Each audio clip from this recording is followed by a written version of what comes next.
कहानी सुनाते हैं जो लव जिहाद के शिकार हुई। यह कहानी राजस्थान की है।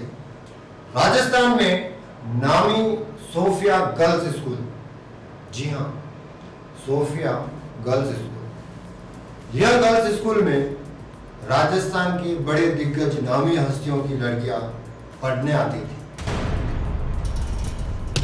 यह Sophia girls school Ajmer Sharif की दरगाह के पास है।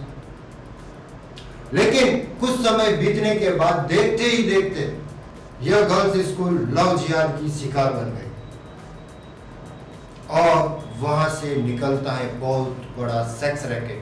यह सेक्स रैकेट का भंडाफोड़ तब हुआ जब इस सोफिया गर्ल्स स्कूल की लड़कियां आत्महत्या करने लगी।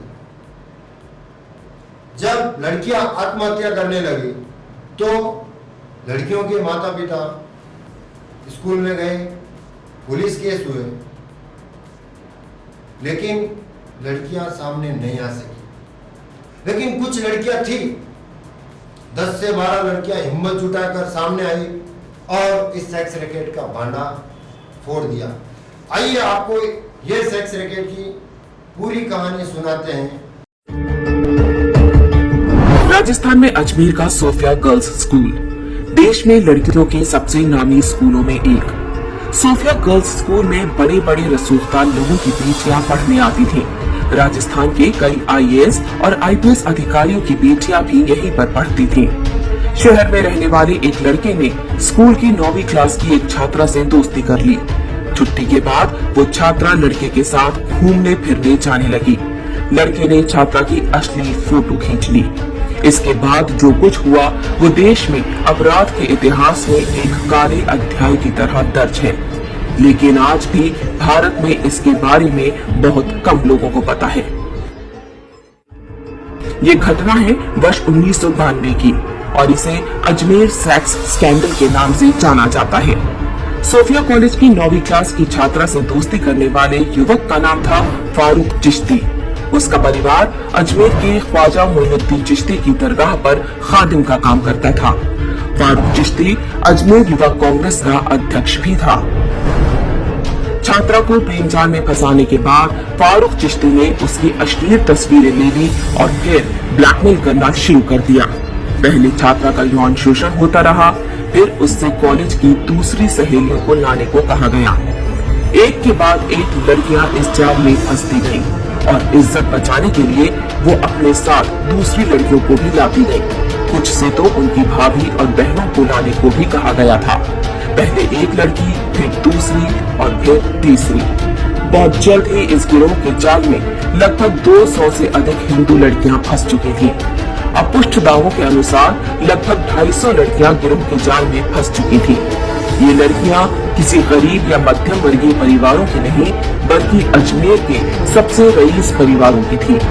यह सब कुछ होता रहा और किसी लड़की के घर वालों को भनक तक नहीं लगी।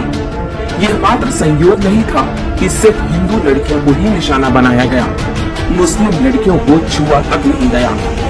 जिन लड़कियों से बलात्कार हुआ उनमें से अधिकांश 10वीं और 12वीं क्लास में पढ़ती थी।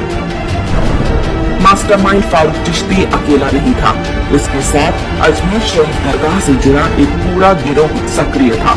उसके मुख्य सहयोगी थे नफीस चिश्ती और अनवर चिश्ती। ये दोनों भी युवा कांग्रेस के नेता थे। बहुत संगठित ढंग से उनका गिरोह अपना काम करता रहा। मजहबी और कांग्रेसी संरक्षण मिला हुआ था, इसलिए डरने की वैसे भी कोई बात नहीं थी। अजमेर के ही एक फार्म हाउस पर यह काम बड़े आराम के साथ चलता रहा। लड़कियों को लेने गाड़ी जाती थी और बाद में उन्हें घर तक भी गाड़ी से छोड़ा जाता था। बलात्कार के समय उनकी फोटो खींच ली जाती थी ताकि वो किसी के आगे मुंह खोलने की हिम्मत न करें। उस जमाने में आज की तरह डिजिटल कैमरे नहीं होते थे। तब कैमरे की रील ढूंढने जिस स्टूडियो में गई वह भी एक मजहबी व्यक्ति का था। स्टूडियो वाला भी एक्स्ट्रा कॉपी निकालकर अलग से लड़कियों का यौन शोषण किया करता था। ये ब्लैकमेलर्स स्वयं तो बलात्कार करते ही अपने दोस्त यारों को भी उपकृत करते। जिन लड़कियों के साथ बलात्कार और ब्लैकमेलिंग हुई उनमें से कुछ ने आत्महत्या करनी शुरू कर दी। एक ही स्कूल की छात्राओं का इस तरह आत्महत्या करना ही मामले की पोल खुलने का कारण बना। शुरू में पुलिस ने 8 आरोपियों को गिरफ्तार किया। समाज में बदनामी के डर से अधिकांश लड़कियों के परिवारों ने पुलिस में शिकायत दर्ज कराने से भी मना कर दिया। जो 12 लड़कियां हिम्मत करके पुलिस के पास गईं, उनमें से भी 10 बाद में पीछे हट गईं, क्योंकि आरोपी उन्हें धमकियां दिलवा रहे थे। बाकी बची 2 लड़कियों ने ही केस को आगे बढ़ाया। उन्होंने अकेले 16 आरोपियों की पहचान की। यह वो दौर था जब बलात्कार जैसे अपराधों में कड़ी सजा नहीं होती थी। घटना के 6 वर्ष बाद जिला न्यायालय ने 8 आरोपियों को उम्र कैद की सजा सुनाई, लेकिन मुख्य आरोपी फारूक चिश्ती ने खुद को मानसिक रोगी घोषित करवा लिया, जिससे उसके मुकदमे की सुनवाई लटक गई। जिन आरोपियों को उम्र कैद हुई थी, उनकी भी सजा को 10 साल की जेल में बदल दिया गया। एक फरार आरोपी सलीम नफीस 19 वर्ष बाद साल 2012 में पकड़ा गया। बाद में वह भी जमानत पर छूट गया। जब इस बलात्कार कांड का भंडाफोड़ हुआ तो राजस्थान में कांग्रेस का पूरा सिस्टम आरोपियों को बचाने में जुट गया। जो भी सामने आता उसे डरा धमका कर चुप करा दिया जाता। कहा गया कि आरोपियों पर कार्रवाई हुई तो सांप्रदायिक माहौल खराब हो जाएगा। बलात्कारी एक मजहब विशेष के थे, इसलिए मोमबत्ती गैंग भी तब लड़कियों के बजाय बलात्कारियों के समर्थन में खड़ा हो गया था।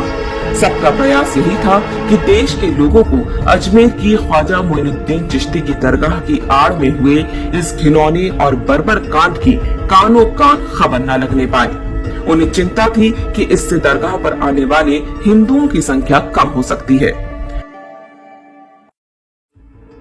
वास्तव में अजमेर गैंगरेप कांड की शुरुआत लव जिहाद से हुई थी। पूरी तरह से धार्मिक पहचान के आधार पर हिंदू लड़कियों को जाल में फंसाया गया। हिंदू आश्रमों और साधु संतों पर बेहूदी फिल्में बनाने वाले जिहादी बॉलीवुड ने भी कभी अजमेर के खादिमों के हाथों हुए इस बलात्कार कांड पर कोई फिल्म नहीं बनाई। अजमेर में मत्था टेकने के लिए जाने वाले हिंदू ना तो दरगाह के इतिहास के बारे में जानते हैं और ना यहाँ के खादिमों के हाथों हुए देश के सबसे बड़े बलात्कार कांड के बारे में।